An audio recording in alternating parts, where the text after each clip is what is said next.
Assalamualaikum warahmatullahi wabarakatuh. Alhamdulillah hamdan katsiran tayyiban mubarakan fihi kama yuhibbu rabbuna wa yarda. Lakal hamdu ya rabbana kama yanbaghi li jalali wajhikal karimi wa 'azimi sultanik.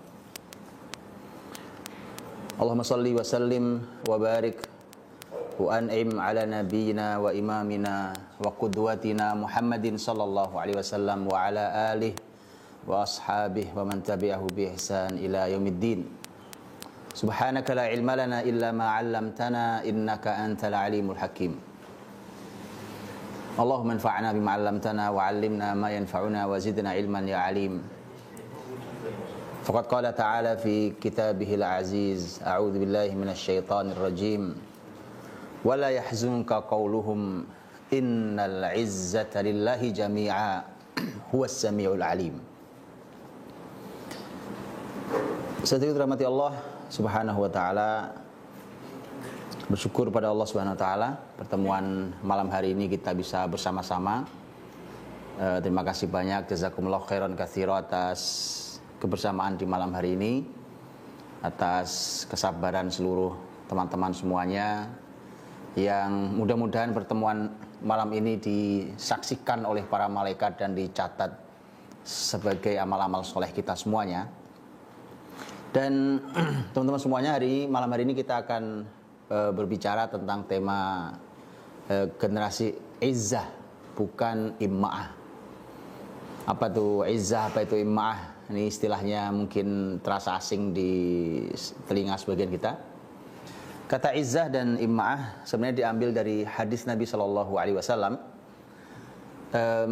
Hadis ini diriwayatkan oleh Imam Ahmad dalam musnadnya, oleh Imam At-Tirmidzi dalam sunannya. Para ulama berbeda pendapat tentang kesahihan hadis ini. Ada yang mengatakan hadisnya hasan, ada yang mengatakan hadisnya dhaif. Tetapi para ulama mengatakan bahwa walau yang mengatakan dhaif sekalipun maknanya benar. Kalau yang mengatakan hadisnya dhaif, mengatakan bahwa ini adalah kalimatnya sahabat mulia Abdullah bin Mas'ud radhiyallahu anhu. Jadi serendah-rendahnya ini adalah kalimat ahli ilmu sangat tinggi dari kalangan sahabat, yaitu Abdullah bin Mas'ud radhiyallahu anhu. Tapi Imam Tirmidzi dalam sunannya beliau menyampaikan bahwa hadis ini hasan gharib. Hadis ini diriwayatkan oleh Hudzaifah radhiyallahu anhu, di mana Rasulullah sallallahu alaihi wasallam bersabda, la takunu imma'ah. La takunu imma'ah. Taquluna in ahsanan nas ahsanna wa in zalaman nas zalamna. Walakin wattinu anfusakum. In ahsanan nas ahsanna. In ahsanan nas ahsantum wa in asa'an nas fala tadhlimu. Rasulullah sallallahu alaihi wasallam menyampaikan bahwa kata beliau, la takunu imma'ah. Nah, diambil kata itulah imma'ah. Dalam judul kita hari ini, generasi izzah bukan imma'ah. Kata Nabi, jangan menjadi generasi imma'ah. Apa itu imma'ah? Langsung Nabi tafsirkan kata imma'ah itu. Jadi tidak sulit buat kita, karena langsung Nabi yang menerjemahkan, menafsirkan kata imma'ah. Imma'ah itu kata Nabi SAW, in ahsanan nas taqulun, in ahsanan nas ahsanna, wa in zalaman nas zalamna.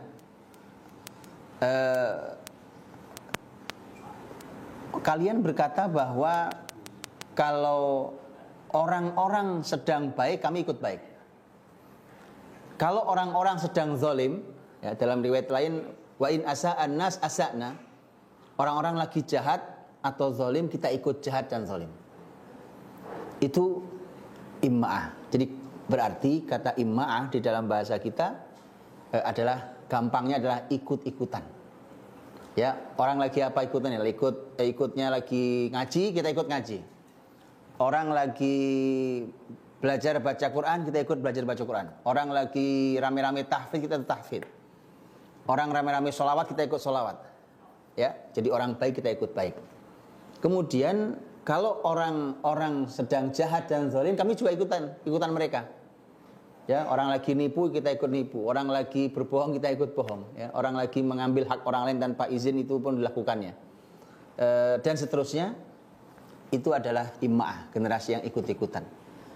Dan kemudian Nabi sampaikan, walakin wattinu anfusakum. Semestinya bukan itu yang kalian lakukan. Semestinya adalah wattinu anfusakum. Mestinya biasakanlah dirimu selalu membersamai kebaikan. Itu wattinu anfusakum maknanya. Jadi dengan kebaikan itu kalian nempel terus, jangan kemana-mana. Ini kebaikan di mana? Tempel. Kebaikan pergi ke utara, pergilah ke utara, kan? Kebaikan pergi ke selatan, pergilah ke selatan. Selalu bersama dengan kebaikan. Jadi tempellah kebaikan dimanapun kamu berada. Wattinu anfusakum.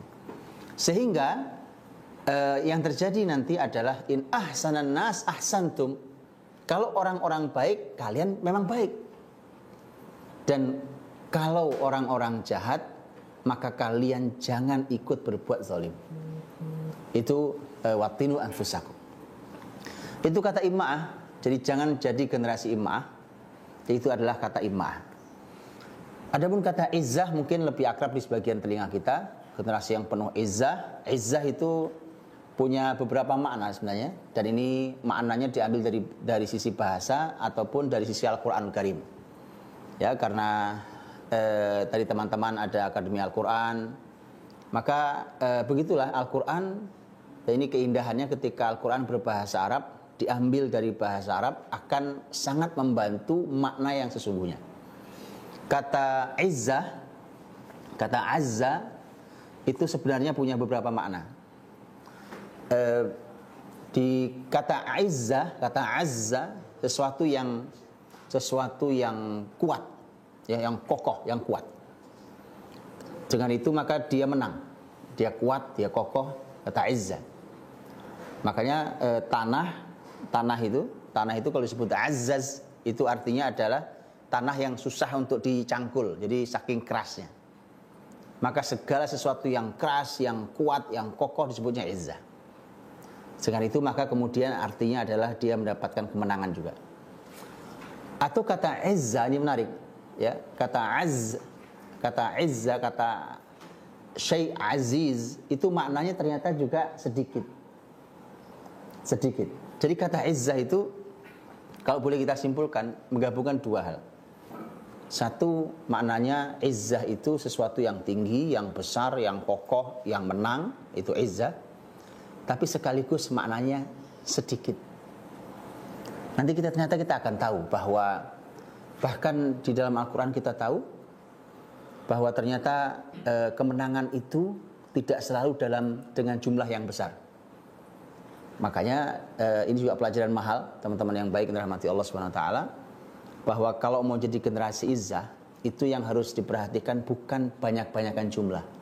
Ini baru dari bahasa saja nih. Kata izzah itu saja mengandung makna salah satunya adalah sedikit. Sesuatu yang aziz itu artinya sesuatu yang sedikit jumlahnya. Maka kalau kita ingin mencapai sesuatu yang tinggi, yang agung, yang mulia, kita generasi yang izzah, maka ya jangan berharap jumlahnya banyak orangnya. Itulah mengapa Al-Quran Karim memiliki kaidah yang luar biasa. Kam min fi'atin qalilatin ghalabat fi'atan katsiratan biidznillah. Berapa banyak kelompok yang sedikit berhasil mengalahkan kelompok yang besar dengan izin Allah. Perhatikan ayat ini baik-baik, bahwa kata kam min fi'ah, kata kam itu berapa banyak, bukan pertanyaan ini ya. Tapi ingin membesarkan sesuatu, artinya banyak sekali kejadian di dalam sejarah. Kita masuk ke akademi sirah ini, ya, orang-orang sejarah nih. Sangat banyak di dalam sejarah Islam, bahkan sejak sejarah para nabi sebelumnya, kelompok yang sedikit mampu mengalahkan kelompok yang besar. Besar jumlahnya, besar perbekalannya, besar dananya. Jadi generasi izzah tidak akan pernah berkecil hati di hadapan jumlah. Kasih catatan baik-baik itu, ya. Jadi kalau ingin menjadi generasi izzah, jangan berhitung jumlah. Karena kata izzah pun maknanya sedikit ternyata. Salah satu maknanya adalah sedikit. Nah, untuk kelompok yang kecil bisa mengalahkan kelompok yang besar, ada satu kata yang tidak boleh lepas sama sekali, biiznillah, dengan izin Allah Subhanahu wa taala. Makanya nanti kata izzah itu tidak akan pernah lepas dari Allah Subhanahu wa taala. yang merupakan satu-satunya sumber izzah. Makanya harus biidznillah. Dan sebenarnya ayat tadi itu kita tahu di dalam surat Al-Baqarah itu kan sebenarnya kisah tentang Tolut, pasukan Tolut, ini pasukan orang beriman yang di dalamnya ada anak muda yang bernama Daud yang kelak menjadi nabi. Kita tahu Nabi Daud mengalahkan raja yang zalim, yang gagah berani, yang besar jumlahnya, pasukannya luar biasa, itu berhasil dikalahkan. Bahkan si Raja Jalut yang zalim berhasil dibunuh oleh Daud. Ya, dan kata berapa banyak kelompok yang kecil sedikit mengalahkan kelompok yang besar dengan izin Allah ada di dalam rangkaian ayat itu. Suatu hari malaikat Jibril alaihissalam datang menemui Nabi Muhammad SAW dan bertanya. Di Nabi Muhammad itu dengan Jibril alaihissalam itu punya hubungan yang sangat indah dan menarik, gitu ya. Yang hubungan indah dan menarik itu ternyata, masya Allah, ada banyak pelajaran yang bisa kita gali. Tentu kita harus belajar sejarah nih kalau ingin tahu semua ini ya, belajar. Makanya kemudian ada Akademi Sirah, nah, bisa masuk belajar di situ. Kalau ada yang ingin menggali, gitu ya, Nabi Muhammad itu kalau ketemu dengan gurunya, yaitu Jibril alaihissalam, itu apa saja yang dilakukan? Karena ternyata kadang-kadang Jibril yang bertanya. Suatu hari Jibril yang bertanya, bukan Nabi Muhammad yang bertanya, Jibril alaihissalam yang bertanya. Pertanyaannya adalah, kaifa ta'udduna ashabakum fi Badr? Muhammad, menurut kalian bagaimana kalian menganggap sahabat-sahabatmu yang ikut perang Badar? Perang Badar adalah perang yang terjadi pada bulan Ramadan tahun 2 Hijriah. Bagaimana menurutmu wahai Muhammad sahabat-sahabatmu yang ikut di dalam perang Badar? Dan kemudian Nabi Muhammad SAW menjawab, khiyaruna, mereka adalah orang-orang terbaik kami. Kemudian Jibril mengatakan, dan begitulah pula kami menganggap para malaikat yang ikut dalam perang Badar juga malaikat-malaikat terbaik. Karena di dalam perang Badar Allah Subhanahu wa taala menurunkan pasukan malaikat yang langsung dipimpin oleh Jibril, dan kisah ini pun diabadikan di dalam Al-Qur'anul Karim. Idz tastaghitsuna rabbakum fastajaba lakum anni mumiddukum bi alfim minal malaikati murdifin, dalam surat Al-Anfal. Ketika kalian berdoa pada Allah Subhanahu wa taala dengan sangat sungguh-sungguh, kemudian Allah Subhanahu wa taala mengabulkan doa kalian dan Allah mengirimkan untuk kalian 1000 malaikat yang berbaris. Ini langsung dipimpin oleh Jibril alaihissalam. Jadi di perang Badar itu sebenarnya banyakkan jumlah malaikatnya daripada musliminnya. Karena musliminnya, lihat menariknya, jumlah musliminnya sama dengan jumlah pasukan Tolut ketika berhadapan dengan Jalut. Hanya 300 sekian belas. Tapi di perang Badar itu Allah Subhanahu wa taala mengirimkan para malaikatnya yang dalam surat Al-Anfal dinyatakan jumlahnya 1000 malaikat. Jadi kalau musliminnya hanya 300 sekian belas, ya ada beberapa pendapat ulama, ada 300 sekian belas ditambah 1000 malaikat. Berapa jumlah musuh muslimin saat itu? Ya orang-orang kafir Quraisy, jumlahnya di 1000 orang. Ada 1000 orang, jadi 300 sekian belas lawan 1000 orang.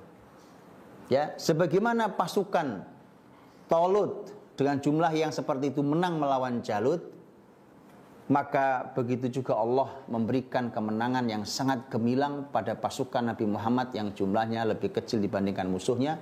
Kam min fi'atin qalilatin ghalabat fi'atan katsiratan biidznillah. Ini kata izzah, makanya catatan penting pertama ya buat generasi muda kita. Ini masuk di dalam pembahasan akademi keluarga ini. Nah, gitu ya. Jadi pendidikan, bagaimana mendidik generasi, mendidik anak-anak, mendidik keluarga-keluarga kita, mendidik calon-calon suami, calon-calon istri, calon-calon ayah dan bunda. Bagaimana mendidik generasi, karena ternyata dari kata izzah, dari generasi izzah bukan imma'ah, artinya bahwa generasi izzah itu yang pertama kali kita dapat langsung adalah bahwa generasi izzah itu kepeduliannya bukan pada jumlah, tapi pada seberapa dekat kita dengan Allah Subhanahu wa taala. Karena kalau sudah dekat, Allah izinkan, biiznillahnya dapat, dengan izin Allah dapat, maka tidak peduli berapa jumlahmu, Allah akan berikan kemenangan. Dan tidak peduli seberapa besar musuhmu. Itu generasi izzah, ya, generasi izzah dan bukan ima'ah, bukan ikut-ikutan. Baik, saudaraku dirahmati Allah Subhanahu wa taala. Generasi izzah dan bukan ima'ah ini tentu kita harus melihat bermula dari Al-Qur'anul Karim. Polanya akan begini polanya. Apapun itu dilihat dari Al-Qur'an dan hadis Nabi sallallahu alaihi wasallam. Tentu dengan penjelasan para ulama. Kemudian kalau ingin tahu bagaimana cara mempraktekannya, ya, cara mendidiknya dan hasil didikannya, lihatlah dalam sejarah Islam. Gitu ya. Harus seperti itu. Contohnya pembahasan izzah malam hari ini. Tema izzah di dalam Al-Qur'an, Masya Allah ada, saya pernah membaca beberapa tesis dari beberapa kampus Islam tentang izzah. Ada berbagai macam tesis tentang izzah. Ada al-izzah fil Qur'anil Karim, ada al-madhamin at-tarbawiyah fi lafzil izzah. Jadi kandungan pendidikan dari kata izzah dalam Al-Qur'anul Karim dan seterusnya. Ada banyak tulisan itu supaya kita bisa mendapatkan pelajaran langsung dari Quran. Karena kalau kita belajar Al-Quran betul, sebagaimana para ulama memberikan pemahaman kepada kita tentang cara memahami ayat, maka kita akan mendapat ilmu yang sangat melimpah. Yuk sekarang kita lihat yuk. Sekarang kita lihat contohnya. Sekali lagi, izzah itu artinya adalah tinggi, mulia, kokoh, kuat, besar, menang, dan seterusnya. Itu semua itu kata izzah itu. Kalau kita lihat Al-Quranul Karim contohnya, ini contoh bagaimana para ulama Al-Quran membahas. Dan ini tentu dipelajari teman-teman yang belajar di Akademi Al-Quran, Masya Allah, mempelajari ini. Ya, umpamanya, kalau kita buka dalam Al-Quranul Karim, tadi ayat yang saya baca, ya, ayat yang saya baca tentang salah satu ayat bicara tentang izzah, itu di surat Yunus ayat 65. Wala yahzunka qauluhum innal izzata lillahi jami'a. Kamu wahai Muhammad jangan sedih karena ucapan mereka. Itu kalimat orang-orang tuh, ya kan? Itu ngomong-ngomongnya itu orang-orang itu. Jangan sedih gara-gara kalimat mereka. Kenapa? Karena izzah itu milik Allah semuanya. Jadi jangan sedih, mau. Kayak nanti kita bahas. Saya coba ingin bandingkan satu hal. Kemudian yang kedua adalah ayat di dalam surat Al-Munafiqun ayat yang ke-8. Ya, yaquluna la irja'na ila al-madinati la yukhrijanna al-a'azzu minhal adhal. Mereka berkata, ini orang-orang munafik berkata, kalau nanti kita kembali ke Madinah, ya ini ada kisahnya, nanti juga kita bisa jelaskan. Nanti kita kembali ke Madinah, ya, orang-orang mulia ini, nah ini orang munafik menganggap dirinya orang mulia, akan mengusir orang-orang hina itu. Nah, hina itu dimaksud adalah muslimin, mukminin. Ya, dari dulu di sepanjang sejarah Islam sejak zaman Nabi Muhammad bahkan orang-orang munafik itu selalu menganggap dirinya lebih mulia daripada orang beriman. Jadi jangan heran. Bacalah Quran, kita tidak akan heran kalau mereka menganggap mukminin itu hina. Ya. Makanya Allah Subhanahu wa taala menjawab. Kata Allah, "Walillahil 'izzatu walirasulihi walil mu'minin walakinnal munafiqina la ya'lamun." Ya. Sesungguhnya izzah itu hanya milik Allah, milik Rasulnya dan milik orang-orang yang beriman, tapi orang-orang munafik itu tidak tahu. Baik, saya tidak bahas ayatnya. Lihat bagaimana kalau para ulama itu membahas tentang sebuah ayat, ya. Kalau teman-teman pegang Quran, nanti silahkan dibuka. Nah, kalau belum ya nanti dibuka-buka ya. Ayat yang tadi, yang di depan tadi itu, ya, itu innal izzata lillah. Al-izzah lillah. Tapi yang di surat Al-Munafikun itu walillahil izzah. Bisa dibedakan ya. Tadi itu makanya ada pembahasan tadi itu ya. Ini dua ayat ini sama apa beda ya. Jawabannya sama, ternyata beda. Ya. Ini juga sama. Lihat, yang satu lillah dulu baru izzah. Ya, ayat yang satunya lagi izzah dulu baru lillah. Loh, urutan begitu mengubah makna ya. Urutan yang seperti itu karena Al-Quran itu mukjizat. Al-Quran itu mukjizat, Masya Allah. Secara makna akan sangat berbeda. Bisa begitu? Iya. Kalau yang di dalam ayat yang pertama tadi wala yahzunka qauluhum. Muhammad, jangan sedih dengan ocehan mereka, dengan perkataan mereka, dengan celotehan-celotehan mereka. Innal izzata lillahi jami'a. Sesungguhnya izzah itu milik Allah semuanya. Gitu ya. Di sini Allah hanya ingin memaparkan pada Nabi Muhammad, titik tekannya pada pokoknya Muhammad jangan sedih. Allah Subhanahu wa taala ingin menghibur nabinya. Itu bukti bahwa orang-orang beriman itu perlu hiburan. Ya. Perlu hiburan. Nabi Muhammad dengan itu sudah terhibur sekali karena langsung Allah Subhanahu wa taala yang menghiburnya. Ya, karena artinya bahwa sedih yang negatif itu buruk bagi keberlangsungan kebaikan kita. Ya, sedih yang negatif itu buruk bagi keberlangsungan kebaikan kita. Makanya harus dihibur. Nabi Muhammad saja perlu hiburan kok. Dihibur oleh Allah. Wala yahzunka qauluhum. Muhammad jangan sedih. Sudah, biarkan saja. Jadi begini loh, orang-orang beriman tuh ya sedih sih, iya sedih ya, sedih kita kalau ada orang-orang tuh kalimatnya jahat sekali pada muslimin, pada syariat ini, menghina Islam, menghina muslimin. Kita sedih sebagai orang beriman, tapi jangan larut pada kesedihan itu. Oke, cara kita menghibur dirinya dulu Nabi Muhammad yang orang jelas-jelas paling mulia di muka bumi saja, itu oleh Allah juga disebut jangan sedih Muhammad. Ya, sedih juga Nabi Muhammad dari kalimat-kalimat mereka. Jadi kalau hari ini ada ya orang-orang receh gitu, orang-orang munafik, orang-orang yang kemudian mengeluarkan kalimat yang membuat sedih muslimin, jangan sedih. Nabimu dulu orang yang jauh lebih mulia dari kita semua pernah juga diperlakukan dengan cara itu. Nah, itu titik tekannya. Jadi menghibur Nabi Muhammad. Maka kalimat setelahnya adalah hanya kalimat pemaparan. Innal izzata lillahi jami'a. Sungguhnya izzah ini semuanya milik Allah Subhanahu wa taala. Itu berbeda dengan surat Al-Munafikun. Surat Al-Munafikun itu langsung titik tekannya pada kata izzah itu. Kenapa? Karena orang-orang munafik, ini orang-orang munafik zaman Nabi. Kepalanya adalah Abdullah bin Ubay.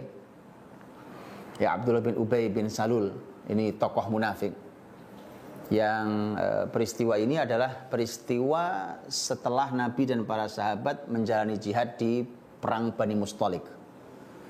Kemudian kisahnya panjang ya, bagi yang ingin membaca silahkan dibaca kisah Bani Mustalik. Dan diadulah muslimin itu, sesama muslimin oleh tokoh-tokoh munafik. Jadi orang munafik ini ikut dalam pasukan muslimin, iya, mereka ikut. Akhirnya mereka membuat ulah. Dan orang-orang munafik ini bicara sesama mereka ya, yang kemudian tokoh mereka, tokoh munafik yang bernama Abdullah bin Ubay, dia berkata pada orang-orang munafik, dia mengatakan la yukhrijannal a'azzu minhal adzal. Nanti orang-orang mulia seperti kita ini, orang munafik itu akan mengusir orang-orang hina itu. Muslimin yang dari Mekah mau dipulangkan ke Mekah sana, mau diusir dari Madinah.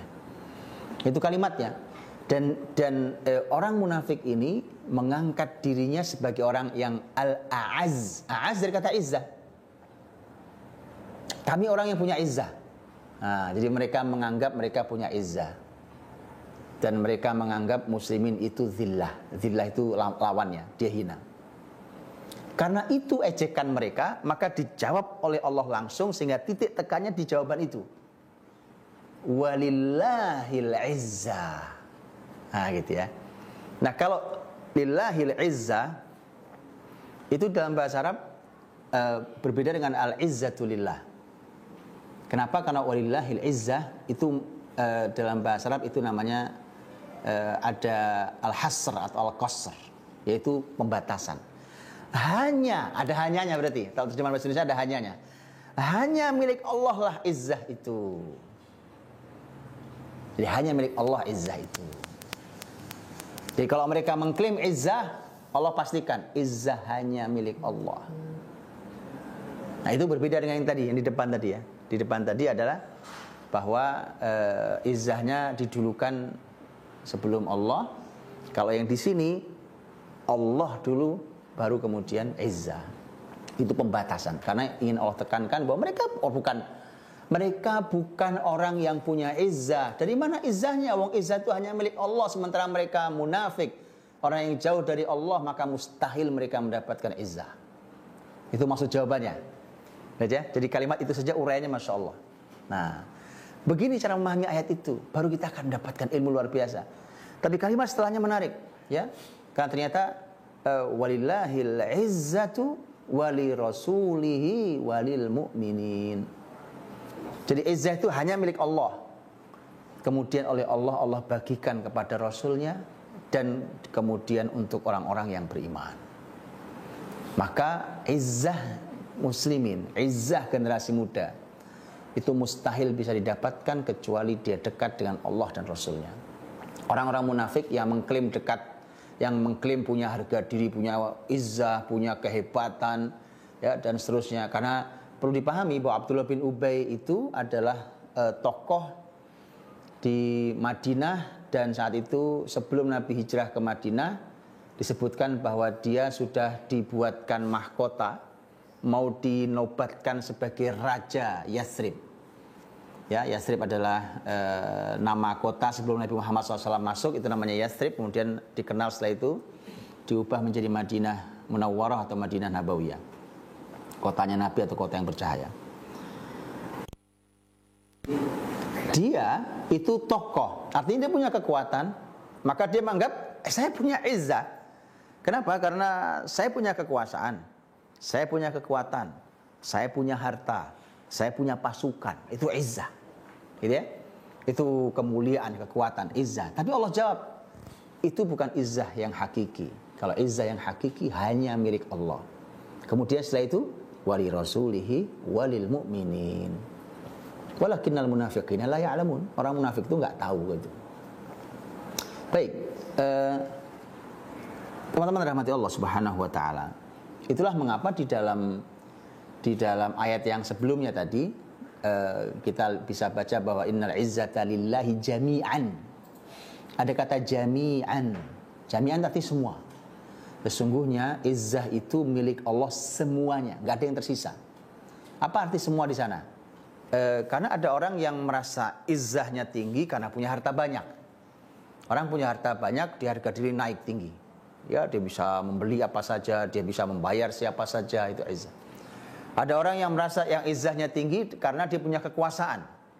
Dia bisa membuat aturan apa saja, dia bisa memerintah siapa saja, dia bisa menghukum siapa saja, dan seterusnya.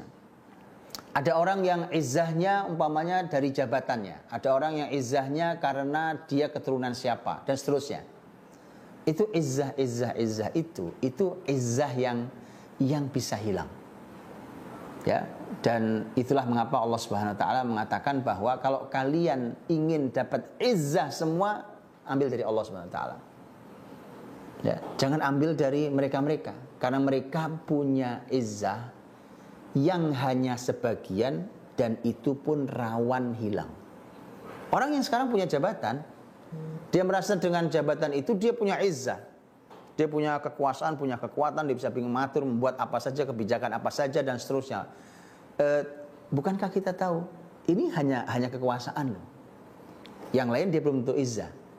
Sudah begitu, ini sangat mungkin hilang dari dirinya. Kok begitu? Apalagi zaman demokrasi hari ini ya. Namrud yang gitu aja hilang kekuasaannya. Fir'aun pun hilang kekuasaannya.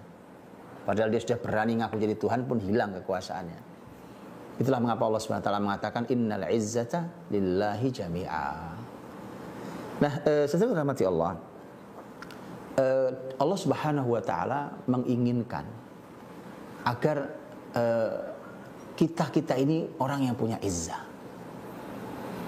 Kita ini orang punya izzah. Jadi sejak awal tuh Allah ingin kamu jangan menjadi orang yang ikut-ikutan, jangan jadi orang yang hina, kamu harus tinggi dan mulia.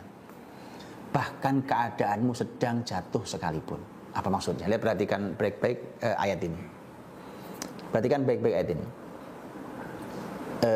Sebelum saya bacakan ayatnya,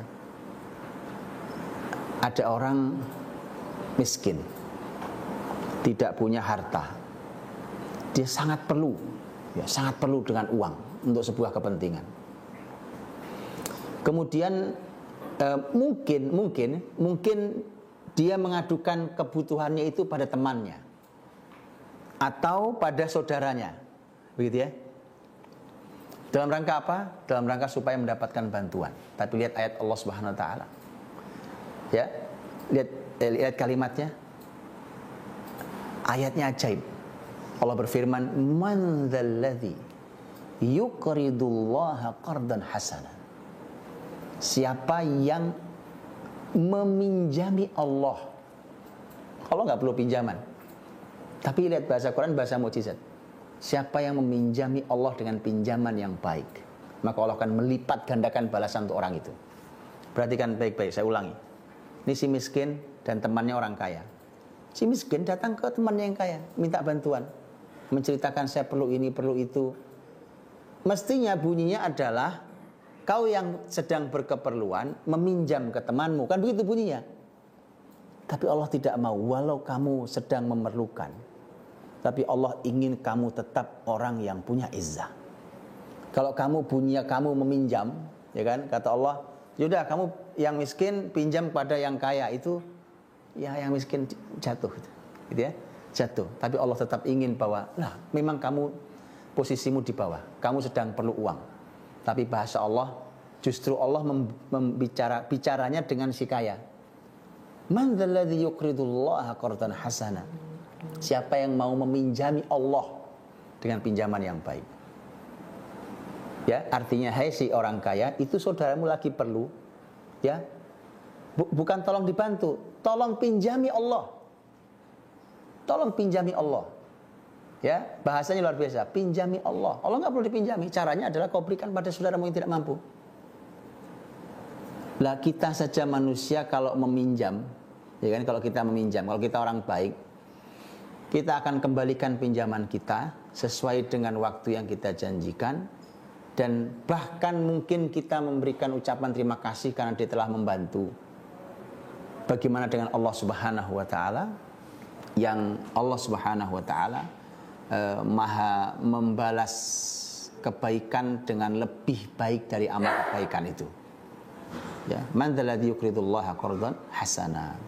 Jadi artinya adalah Allah tidak mau menjatuhkan orang yang tidak mampu, sudah lemah, dia perlu bantuan, datang ke saudaranya yang mampu. Allah tidak ingin jatuhkan dia. Kamu harus tetap tinggi. Hanya keadaanmu memang tidak sedang beruntung kamu, tapi kau harus tetap punya izzah, kau harus tetap tinggi. Luar biasa. Jadi makanya orang-orang beriman itu sudah Allah sampaikan dengan berbagai macam bahasa dalam Al-Quran bahwa mereka harus punya izzah yang tinggi. Dan itulah mengapa menjadi pelajaran sangat mahal ya buat siapapun. Ini juga teguran bagi siapapun ya, tentang bahwa hati-hati ya. Qulillahumma malikal mulki tu'til mulka man tasya wa tanzi'ul mulka mimman tasya wa tu'izzu. Nah, itu dari kata izzah. Wa tu'izzu man tasya wa tudhillu man tasya biyadikal khair. Ya, jadi Allah itu memberikan kerajaan, kekuasaan pada siapa yang Allah kehendaki. Allah cabut kekuasaan dari siapa yang Allah kehendaki. Allah muliakan kepada siapa yang Allah muliakan, Allah kehendaki, dan Allah hinakan siapa yang Allah kehendaki. Jadi jangan sombong. Ini semua tidak lama. Demi Allah, ini semua tidak lama.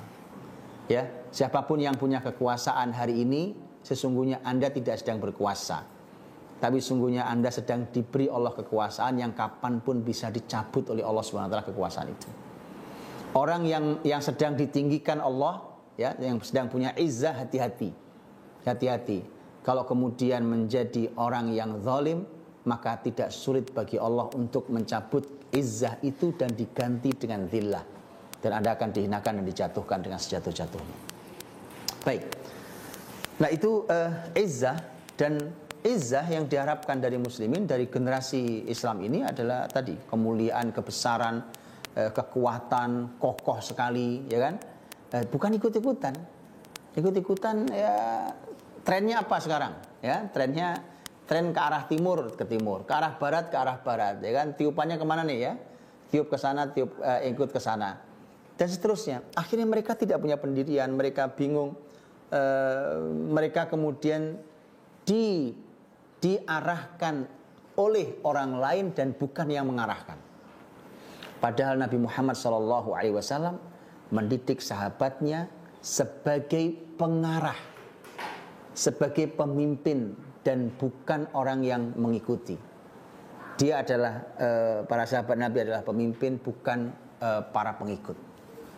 Maka bukan orang-orang yang dipermainkan oleh mode, oleh tren, itu orang yang ikut-ikutan.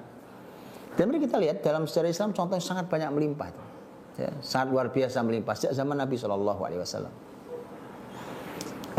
Di zaman Nabi SAW kisah izzah itu masya Allah, ya, bisa di atau sejauh sebelum itu ya, izzah ini kisah luar biasa teman-teman.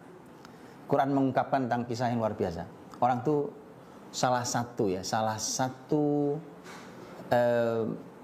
satu penyebab kita punya izzah adalah kalau kita punya ilmu yang tinggi, yang orang lain nggak tahu. Jadi kalau Anda ingin generasi muda ini, ya, kalau ingin memiliki izzah, milikilah ilmu yang orang lain tidak punya. Ilmu yang baik gitu ya. Lihat contohnya ajaib sekali contohnya. Surat An-Naml. Nabiullah Sulaiman alaihissalam. Nabiullah Sulaiman tuh kan punya pasukan, ya. Pasukan Sulaiman bukan hanya manusia, ya. Wa husyira li Sulaimana junuduhu. Ya, ada jin, minal jinni wal ins.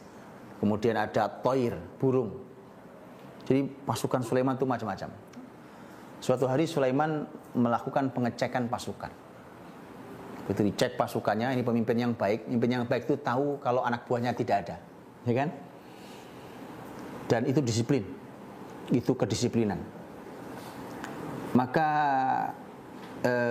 Sulaiman alaihissalam sebagai nabi raja, beliau melihat burung hudhud tidak ada, ya, tidak ada burung hudhud.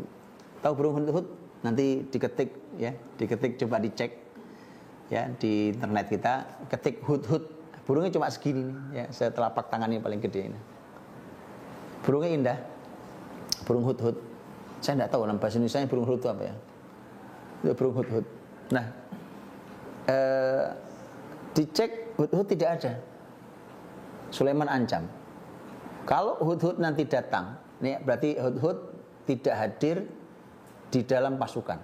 Ini indisipliner. Nah, ini. Maka kata Sulaiman alaihissalam, dia akan saya hukum atau saya sembelih kecuali dia bisa memberikan alasan yang tepat. Kenapa sampai tidak hadir nih waktu saya cek? Disiplin sekali. Lihat izzah. Saya katakan ya, kalau ingin Anda punya izzah yang tinggi, milikilah ilmu yang orang lain tidak punya, ilmu baik yang orang lain tidak punya. Datang hudhud. Begitu datang, ya kan, hudhud berkata di depan Sulaiman. Lihat kalimatnya kalau bahasa kitanya, bahasa sininya orang bilang songong nih burung nih, ya kan? Di burung ini bahasanya nggak sopan nih. Nabi loh ini. Sulaiman itu bukan sembarang raja. Sudah dia raja, kerajaannya tidak ada orang punya kerajaan kayak Sulaiman. Yang hebat lagi ini Nabi, bukan sembarang raja. Artinya ilmunya ilmu level paling tinggi karena langsung dibimbing wahyu. Tapi Hudhud karena dia tahu bahwa Sulaiman nggak tahu ilmu saya yang ini nih, maka dengan izzah dia berkata, ahadtu bima lam tuhit bihi wa ji'tuka min saba'in binaba'i yaqin. Saya menguasai ilmu yang kamu tidak kuasai wahai Sulaiman. Burung segini nih kurang ajar bahasanya kan. Burung segini di depannya raja loh, Sulaiman. Orang kaya raya, nabi pula. Hudhud berkata, ahadtu bima lam tuhit bih. Saya menguasai ilmu informasi yang kamu tidak kuasai Sulaiman. Bahasanya, waji'tuka min saba'in binaba'i yaqin. Saya baru saja datang dari sebuah negeri namanya Saba, membawa berita yang meyakinkan. Baru dijelaskan oleh Hudhud apa itu beritanya. Inni wajadtu imra'atan tamlikuhun wa utiyat min kulli syai'in wa laha 'arsyun 'adzim. Seterusnya. Saya lihat ada perempuan. Perempuan itu adalah ratu yang memimpin masyarakatnya. Dia punya arsy, punya singgasana yang besar sekali. Mereka semua menyembah matahari dan seterusnya. Diceritakan. Dan itu betul. Sulaiman tidak tahu ilmu itu. Data itu tidak punya. Yang punya burung Hudhud yang segini itu. Berapa ya? Jadi binatang saja. Ya binatang nih. Yang jelas lebih mulia manusia daripada binatang. Binatang itu kalau punya ilmu, ya, kalau punya ilmu itu izzahnya naik, apalagi manusia. Gitu. Ingin punya izzah, generasi muda, berilmulah yang tinggi. Anda punya izzah yang sangat tinggi nanti. Itu izzah. Baik, karena Allah Subhanahu wa taala satu-satunya sumber izzah. Satu-satunya sumber yang tidak ada sumber yang lain. Bahwa kalau ingin izzah maka cari langsung dari sumber utamanya, itu Allah Subhanahu wa taala. Ya, kalau sumber yang lain itu sumber yang sekarang mungkin dia punya kuasa, tapi esok dia hilang kuasanya. Sekarang mungkin dia kaya, datang pandemi hilang juga kekayaannya, ya kan? Sekarang dia mungkin punya pasukan yang banyak, tapi esok dia pensiun, selesai urusannya. Itulah izzah manusia itu, sebentar hilang. Kalau ingin abadi maka selalulah mendekat kepada sumber satu-satunya untuk izzah, yaitu Allah Subhanahu wa taala. Itu artinya bahwa kalau kita ingin memiliki izzah di hadapan siapapun, di bidang apapun, maka mendekatlah pada Allah Subhanahu wa taala. Mendekat pada Allah. Ayo dekat pada Allah Subhanahu wa taala, maka kita akan punya izzah. Lihatlah contoh izzah dalam sejarah Islam sangat amat banyak ya. Izzah itu. Dan izzah itu menggentarkan musuh. Izzah muslimin itu menggentarkan musuh, betul. Ya, kalau tadi kisah Hudhud tadi, itu kan burung padahal cuma burung. Maka bagaimana dengan generasi Nabi Muhammad SAW? Lihat, Nabi Muhammad SAW itu pernah bersabda begini, utitu khamsan lam yu'tahunna nabiyyun qabli. Aku oleh Allah diberi 5 hal yang tidak diberikan pada seorang nabi pun sebelum aku. Salah satunya adalah nusirtu birru'bi masirata syahr. Aku ditolong Allah dengan cara Allah kirimkan rasa takut pada musuhku, padahal aku masih sebulan lagi untuk sampai ke sana. Jadi perjalanan sebulan tuh. Jadi bergerak, kalau sekarang bergerak sampai ke tempat musuh itu baru sebulan lagi, tapi musuh sudah ketakutan. Itu izzah. Yang bisa menakutkan itulah izzah. Siapa yang mengirimkan rasa takut? Allah Subhanahu wa taala. Allah kirimkan malaikat, tugas malaikat itu diantaranya mengirimkan rasa takut. Ya, mengirimkan rasa takut itu. Itu Quran bicara itu, surat Al-Anfal dari lanjutan dari kisah perang Badar itu. Ya, kalimatnya jelas bahwa Allah Subhanahu wa taala yang mengirimkan malaikat, kemudian Allah saulqi fi qulubihim ar-ru'b. Jadi Allah katakan aku akan kirimkan ar-ru'b. Ru'b itu rasa takut. Rasa takut. Itu karena izzah. Dan berapa banyak di dalam kisah-kisah Nabi Muhammad SAW itu Nabi sampai ke lokasi musuh udah bubar. Jadi di sana itu nggak ada perang. Makanya coba nanti perhatikan Nabi SAW berangkat sudah membawa pasukan, itu tidak terjadi perang. Tidak terjadi perang. Apa sebabnya? Sampai di sana musuh udah bubar semua. Bahkan itu kampungnya, kan kadang-kadang perang itu terjadi di kampung musuh, kadang-kadang di tempat netral gitu ya. Bahkan itu kampung musuhnya, ya. Nabi sampai ke sana itu sudah bubar semua, naik ke gunung-gunung. Ini tinggal sepi, ini kosong. Ya, itu luar biasa. Jadi kenapa? Karena izzah muslimin kalau punya izzah tidak perlu datang pasukannya. Baru datang namanya saja sudah menggentarkan. Datang suratnya menggentarkan. Apalagi datang pasukannya. Nah, nanti kita akan ini PR buat kita semua. Lah hari ini gitu, apa yang kita lakukan? Coba lihat. Nabi Muhammad SAW ketika ada seorang wanita dipermalukan, satu orang muslimah dipermalukan di pasar Yahudi Bani Qainuqa, Nabi kirim pasukan untuk membela wanita muslimah itu. Dikepung Yahudi Bani Qainuqa, diusir semua dari Madinah. Oke. Ketika Al-Mu'tasim Billah, ini Khalifah Mu'tasim Billah.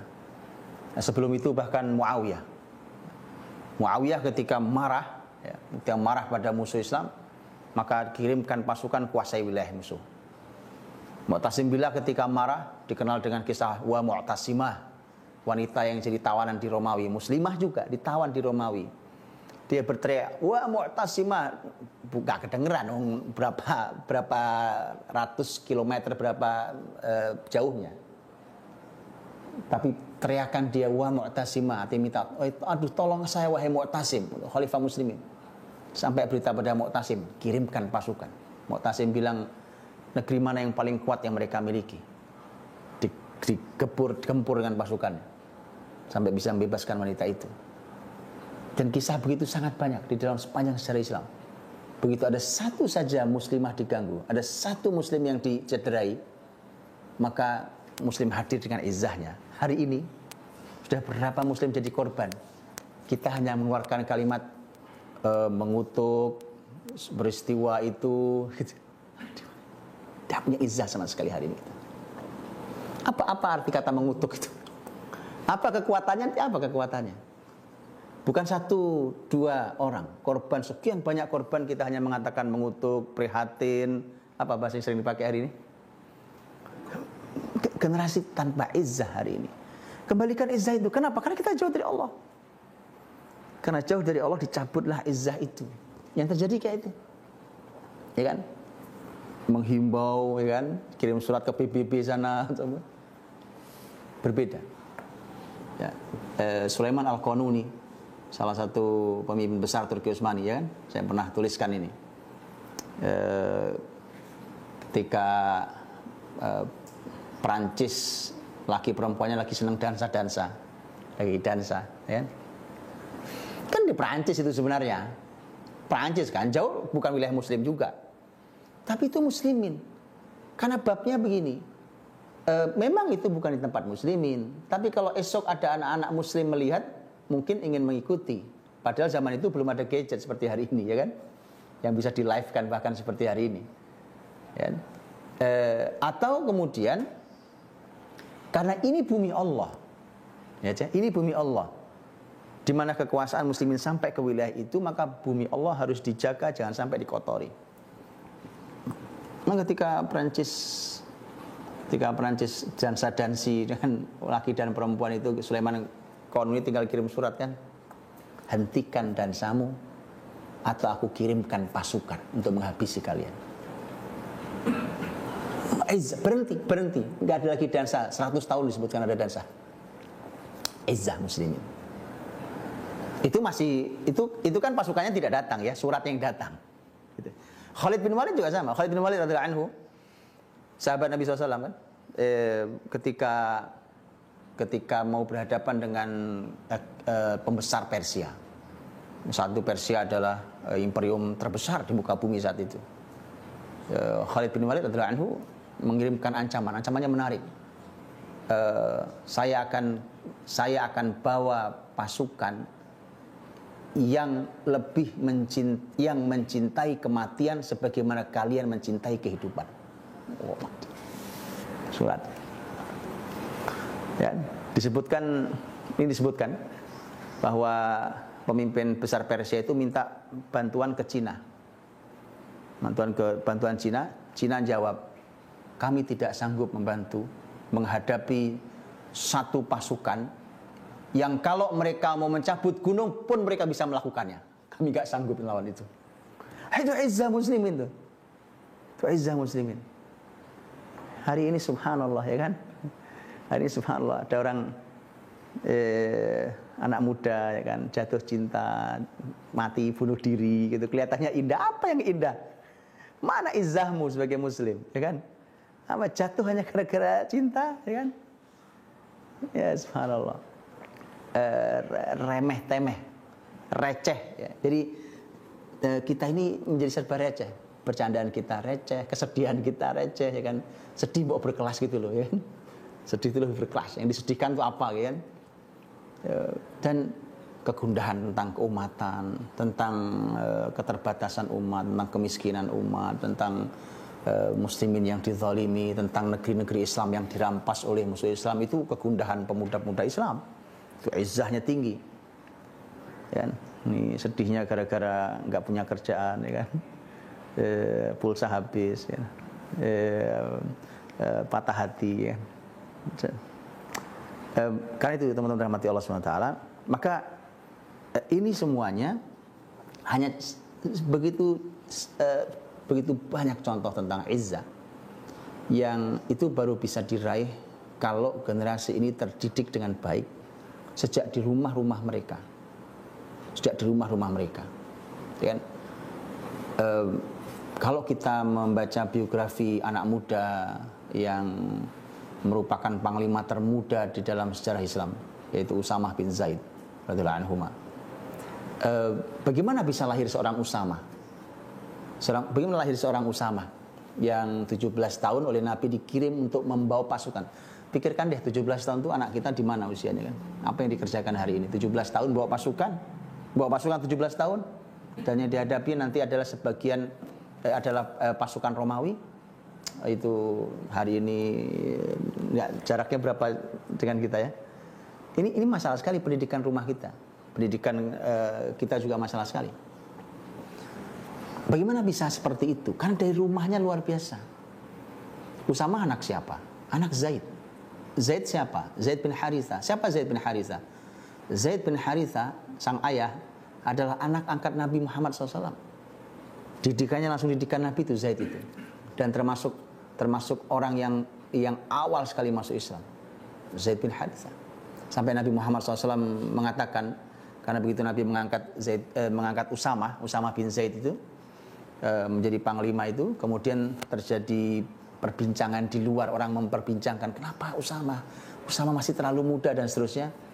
Nabi saat itu sudah di akhir kehidupannya, makanya nanti pasukan Usamah bergerak itu hanya jarak kurang lebih 7 km, kemudian pasukan dihentikan Usamah karena ada berita Rasul wafat.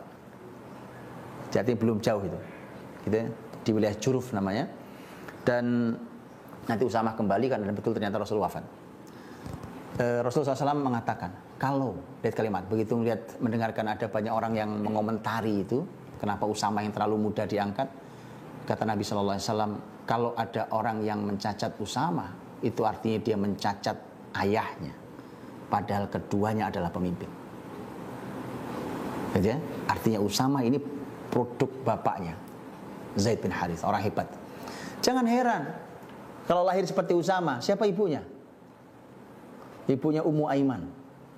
Nama aslinya Barokah. Ibu Barokah namanya. Bu Barokah ini dikenal dengan Ummu Aiman. Ummu Aiman siapa? Ummu Aiman itu pembantunya Nabi Muhammad SAW. Yang menikahkan Ummu Aiman dengan Zaid bin Harithah pun Nabi Muhammad SAW. Bahkan Nabi dulu pernah menawarkan, kata Nabi, yang ingin menikahi wanita ahli surga, nikahilah Barokah ini. Bayangkan itu, ada wanita ahli surga itu sudah kelihatan di dunia itu Barokah itu, ibunya Usamah itu, Ummu Aiman. Sudah, sekarang bayangkan, seperti itu keadaan rumahnya, sumber pendidikannya seperti itu, ayahnya seperti Zaid bin Harithah, ibunya seperti Barokah, Ummu Aiman. Kalau lahirnya Usamah, normal. Sudah. Ya.